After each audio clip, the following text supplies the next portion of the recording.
Britons are gone with the wind. Well, greetings everyone, and welcome to an Argonaut specials documentary on wind power, focusing specifically on offshore wind in the UK. We're going to focus on how Britain's politicians have bet its economic future on offshore wind power generation, the cost of building the projects planned, why wind power generation always requires subsidies, how the intermittency problem of offshore wind and wind power in general can't be overcome, why wind power can't be effectively stored or profitably exported, how the CFD auction process conned politicians into believing wind was cheap, and finally we're going to look at what Britain's economy would look like if we had a renewable grid by 2035 and what it would look like with net zero by 2050. We will argue that Britain is a goner with the wind. This documentary should be viewed in conjunction with the written blog we have published, which gives greater detail and insight into our research.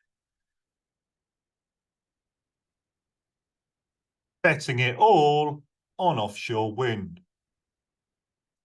Britain has bet everything on wind, mostly offshore wind, to decarbonise the grid by 2035 and reach net zero by 2050. With 50 gigawatts planned by 2030, that's enough to power around half of Britain's current electricity consumption. It is Britain's only growing source of energy generation. We ended up with offshore wind by default, given the hostility of successive British governments to fossil fuels and the irrational fear of nuclear. Then let's consider the land intensity of onshore wind and solar, and we're left with offshore wind, which, if nothing else, is out of sight. It's important to point out that Britain has already cut its carbon dioxide emissions by half through replacing coal with gas. But in 2019, former UK Prime Minister Theresa May decided that UK CO2 emissions should fall by 100% rather than 80% from their 1990 level.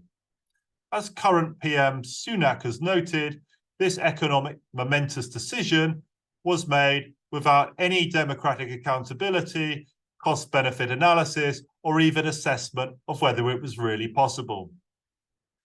Energy transitions in the past have seen the triumph of an economically superior product. During the Industrial Revolution, coal replaced wood as a dominant fuel. In the 20th century, oil and gas replaced coal. Britain's dash for gas in the 1990s was also good for the economy, since gas was an economically superior product to coal.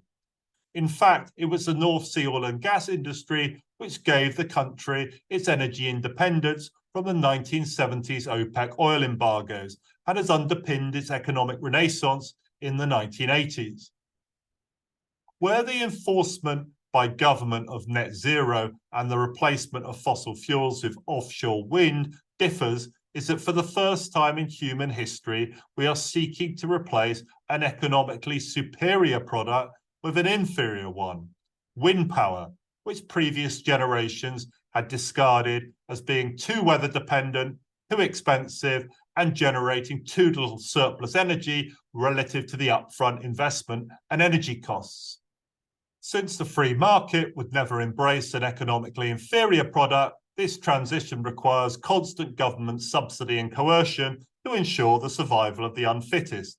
It diverts much of the nation's financial resources into less productive economic activity with disastrous consequences for standards of living. The recurring costs of construction. Britain's currently got 14 gigawatts of offshore wind power generation. How much will building an additional 36 gigawatts cost, and how much electricity will it produce? Well, although costs of construction will vary according to site and vintage, based on historical build costs and recent inflation, we think new offshore wind projects today cost at least £5 million per megawatt. This means building 36 gigawatts will cost £180 billion, equivalent to 8% of GDP, and this extra capacity would equate to around 50% of current electricity demand.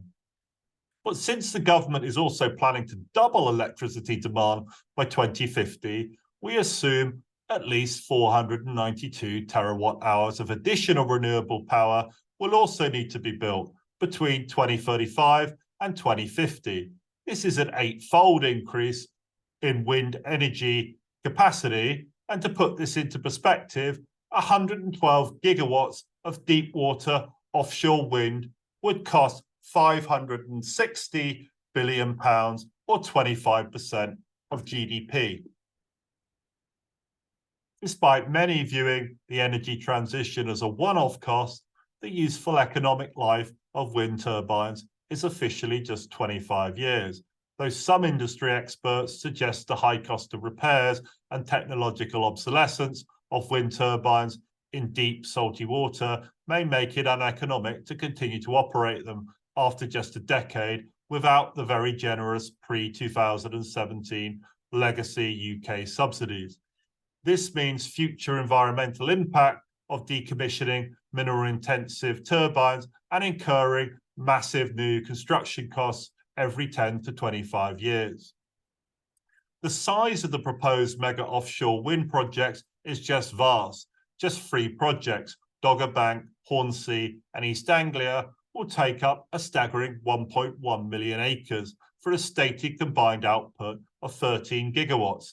This means an area 3 times the size of Greater London would be generating on average 17% of the UK's annual electricity demand. Put another way, on this land intensity, an area equivalent to 11% of the UK's landmass would be required to power 100% of the UK's 2023 demand and 22% of its 2050 demand. And yet, in practice, these construction estimates are just scratching the surface of the true costs of the renewable grid, since they do not factor in the costs of intermittency, the stop-go nature of weather-dependent power generation, which increase exponentially at higher market shares of weather-dependent power.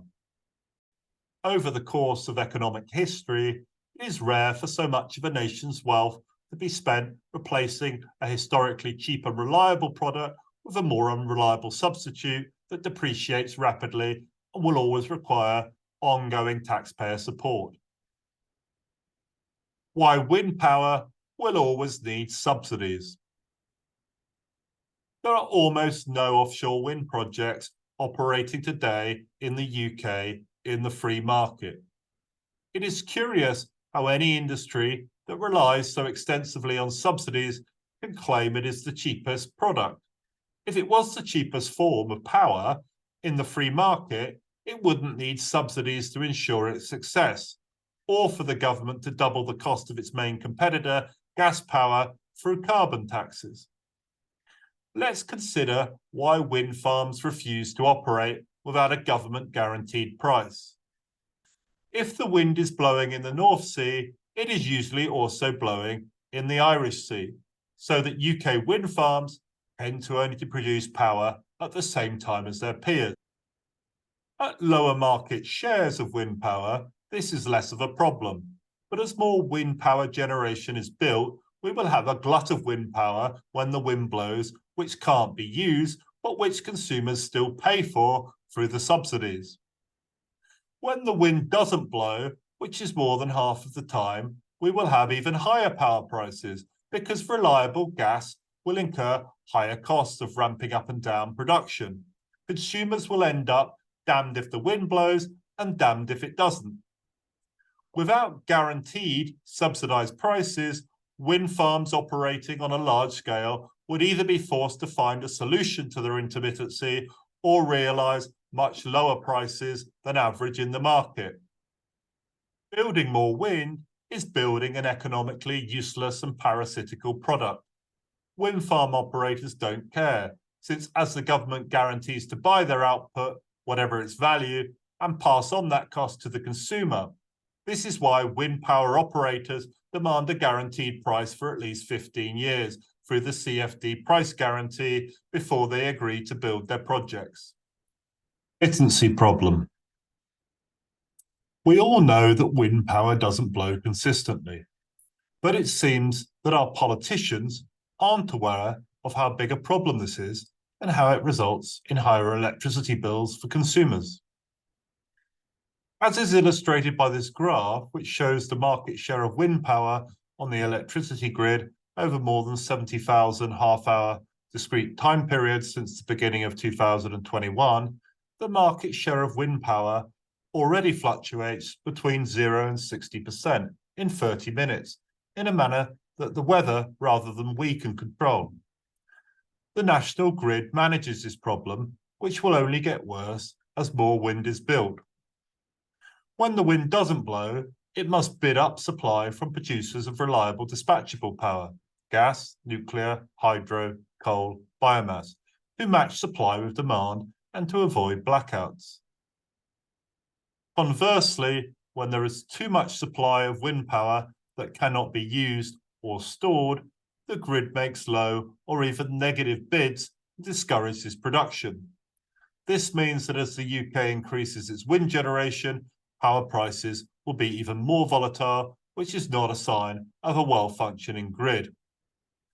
Although the price of power will also reflect other considerations, for example, whether it is winter or summer, night or day, and the market price of gas, which Britain is now more sensitive to with its government discouraging North Sea oil production and banning fracking, we can already see how the UK's electricity prices rise and fall according to whether the wind blows or not.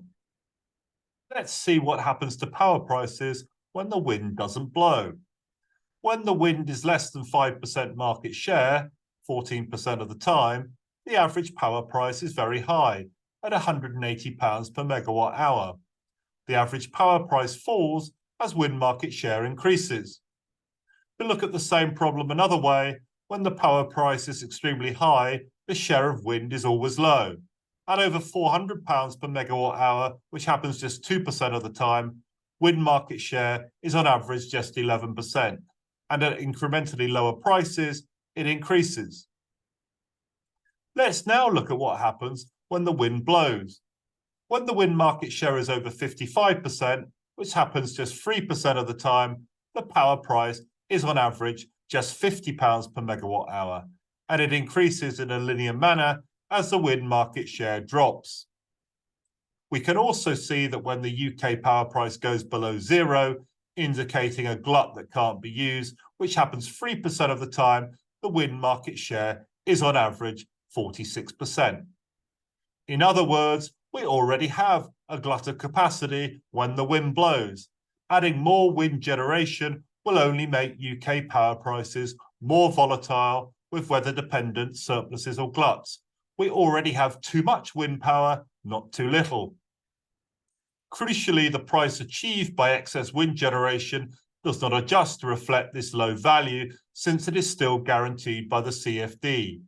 Conversely, when the wind doesn't blow during peak demand periods, the UK has exceptionally high prices because there is a scarcity of reliable power, which is of higher economic value. Building more wind capacity in the UK today is like a factory owner deciding to hire additional workers who guarantee to only turn up when they are not needed. The same factory owner would end up having to employ far more workers overall than needed to compensate for unreliability, with no guarantee of being consistently adequately resourced. This unsolved intermittency problem is why over $3.8 trillion have been invested in renewables globally over the last decade, but the market share of fossil fuels has decreased from 82% to just 81%. The renewable grid is a political indulgence that can never provide the reliable power that an energy grid requires. Can the wind glut be exported or stored?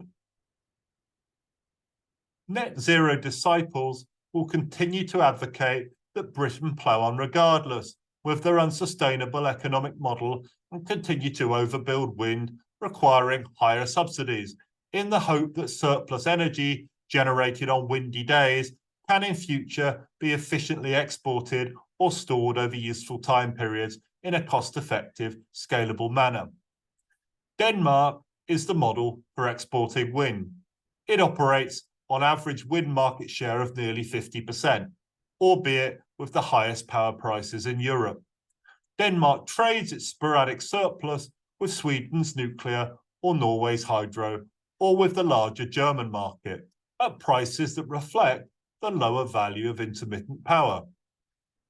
When Denmark exports its wind glut, it often does so at a loss, because the wind is also blowing in Germany, Norway, and Sweden, and those countries will bid a low price, reflecting the low value of wind power.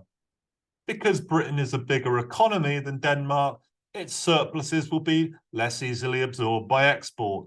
Because Britain's wind farms are more remote, the cost of transmission will be significantly higher.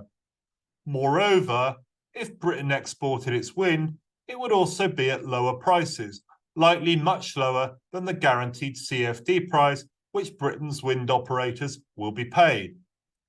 It is often said that the aim is for Britain to become the Saudi Arabia of wind.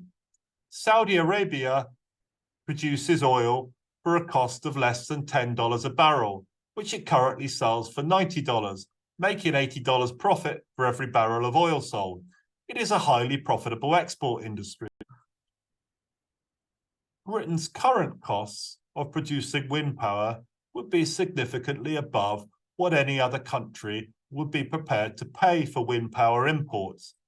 Every megawatt hour of wind exported would be loss-making, probably considerably so.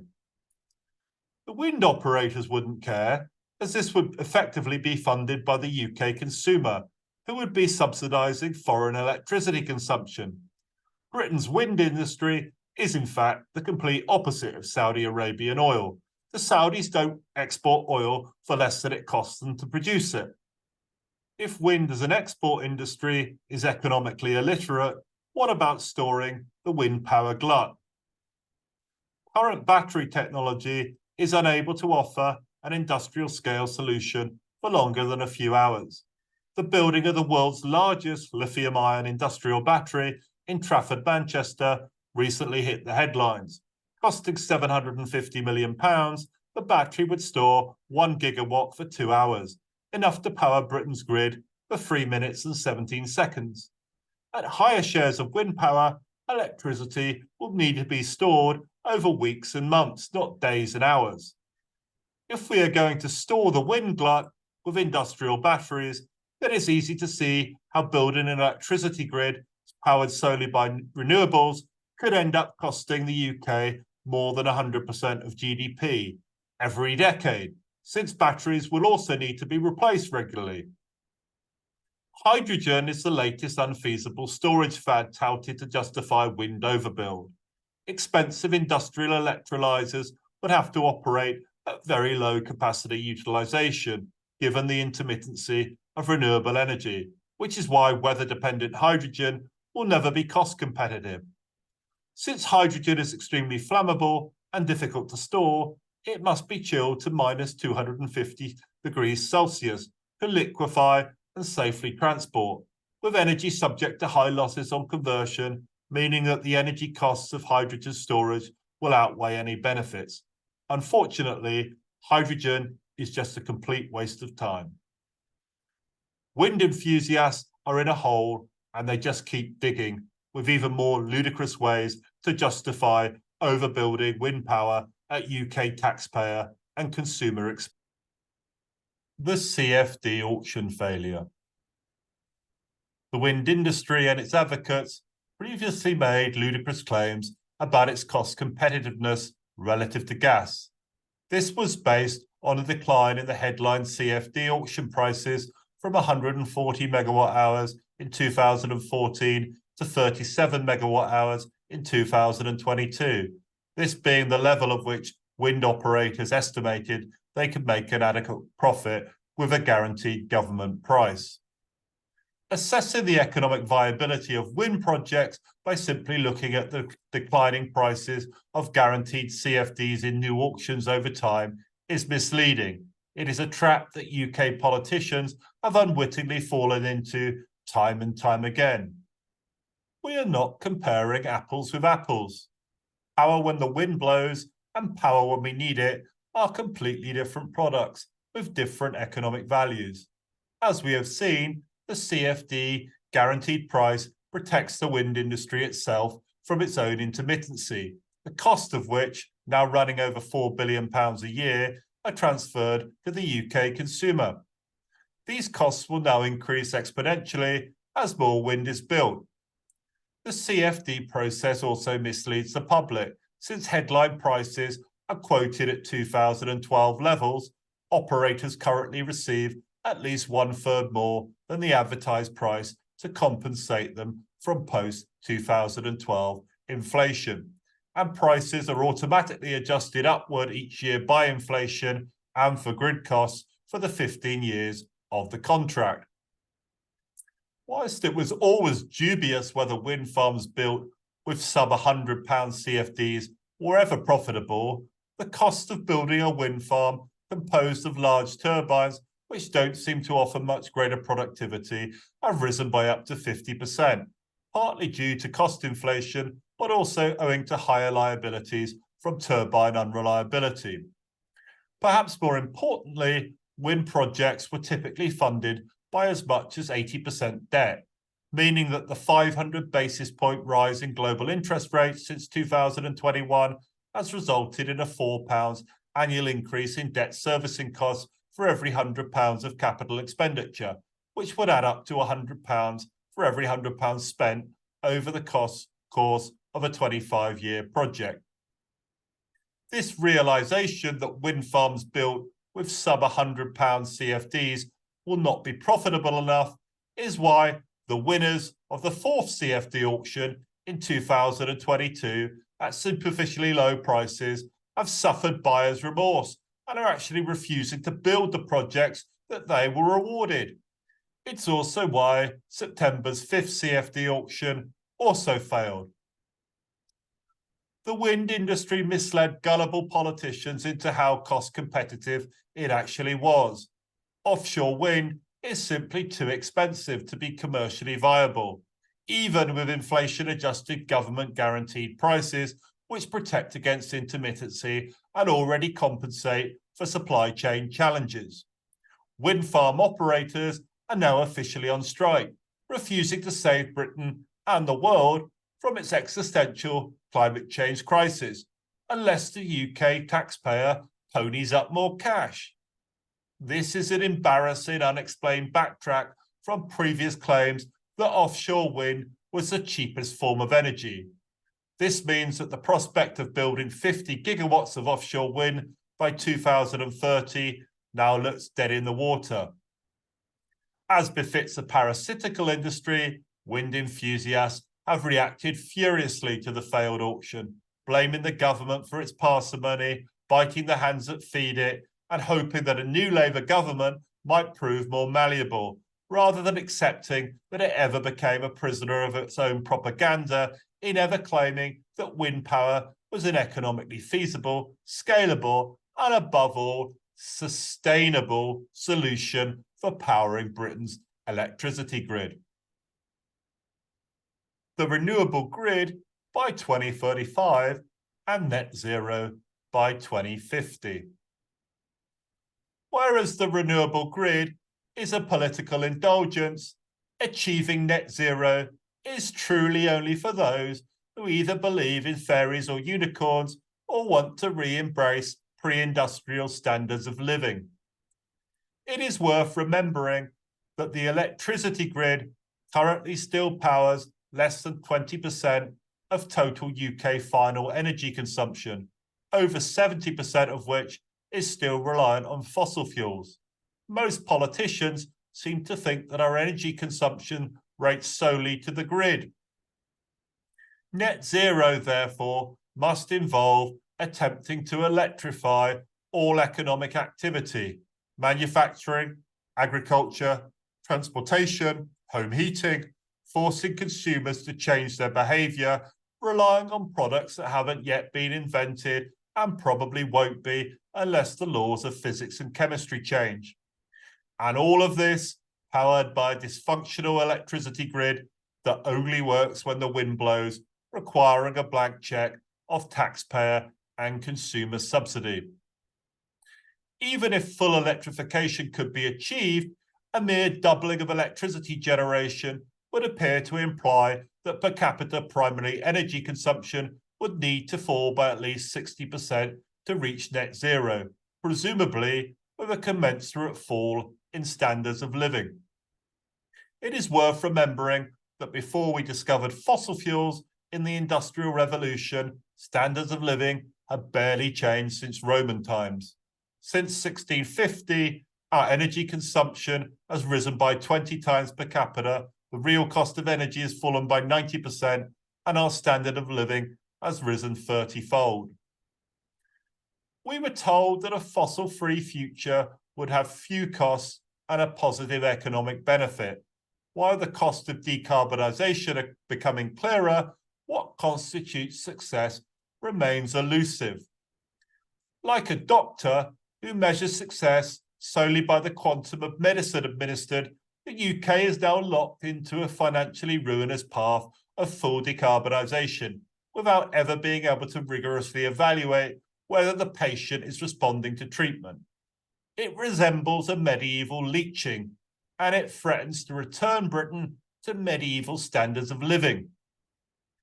When the decarbonisation of the West fails to produce a measurable change to global climate, the solution, like that of the medieval doctor with his bag of leeches, will inevitably be to administer more medicine, whose efficacy could never be measured, locking us into a green policy doom loop.